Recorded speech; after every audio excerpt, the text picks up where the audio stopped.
In this video, we're going to take a look at the difference between Section 9(1)A and Section 9(1)B burglary. Theft Act 1968, Section 9, burglary. 1. A person is guilty of burglary if A. He enters any building or part of a building as a trespasser and with intent to commit theft, grievous bodily harm or unlawful damage, or B.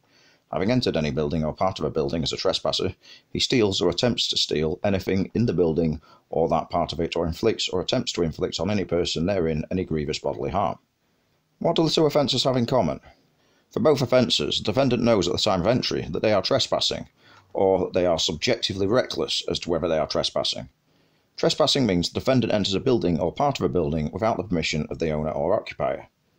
If the defendant exceeds the general permission they have to be in a building or part of a building, they may be trespassing.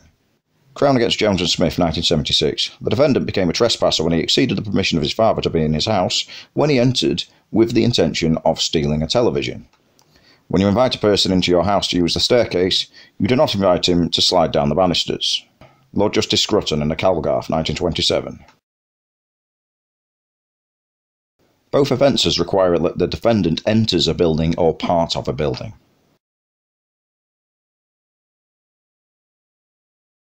Entry has to be substantial and effective. Case of Brown, 1985, the top half of the defendant's body.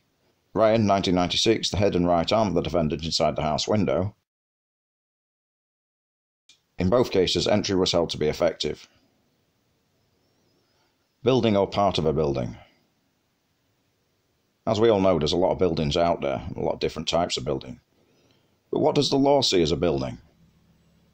Is this a building? Stevens and Gawley, 1859, provides guidance on this. This was a case concerning a wooden structure of 16 by 13 feet, intended to be used permanently as a shop. Biles J. gave the following definition of a building: a structure of considerable size and intended to be permanent or at least to endure for a considerable time. Lush J. in the case of the Crown against Manning from 1871 stated further, I do not think 4 walls erected a foot high would be a building. It follows that due to its impermanence and size, one item that would not be covered by this definition would be a cat litter tray. Section 9 subsection 4 states that vehicles and vessels built for habitation such as houseboats can be buildings within this context. And see also BNS versus Leafley from 1979. A lorry container which had resided on sleepers for 2 to 3 years was a building. Norfolk Constabulary versus Gould, 1986. A lorry container still on wheels used for storage in the front of a store was not a building. Would this be a building?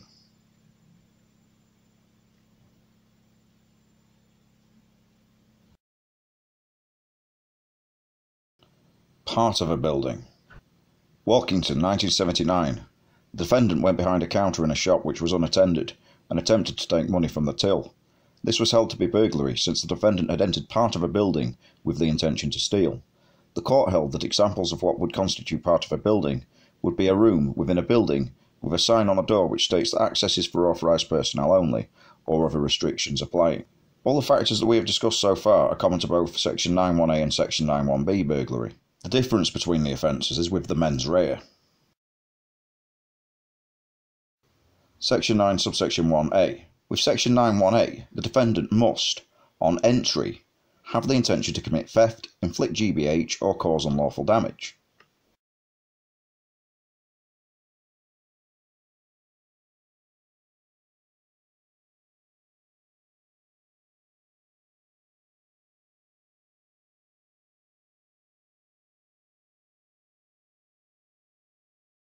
With Section 9(1)B, the defendant is only guilty when, on having entered a building or part of a building as a trespasser, they commit or attempt to commit either theft or grievous bodily harm.